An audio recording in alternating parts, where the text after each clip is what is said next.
ভোটের মাঠের প্রতিপক্ষ জামায়াতে ইসলামের আমির ডক্টর শফিকুর রহমানের সঙ্গে নির্বাচন পরবর্তী সৌজন্য সাক্ষাৎ করতে তার বাসায় গেছেন বিএনপির চেয়ারম্যান তারেক রহমান। আজ সন্ধ্যা 6:45 তারেক রহমান গুলশানের অফিস থেকে রওনা হন।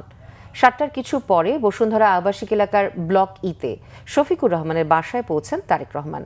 তার সঙ্গে রয়েছেন বিএনপি মহাসচিব মির্জা ফখরুল ইসলাম আলমগীর ও দলের স্থায়ী কমিটির সদস্য নজরুল ইসলাম খান।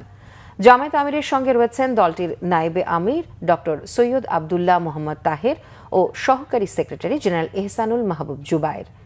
রাত 8টার পর এনসিপি আহ্বায়ক নাহিদ ইসলামের সার্কিট হাউস রোডের বাসায় যাওয়ার কথা রয়েছে তার।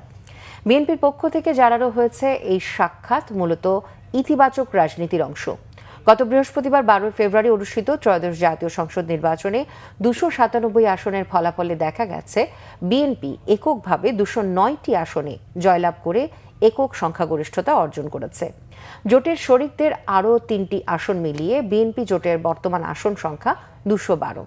দীর্ঘ 1.5 দশক পর এমন ভূমিধস বিজয় পেয়েছে দলটি। এদিকে জামাত পেয়েছে 68টি আসন, শরিক দল পেয়েছে 9টি আসন।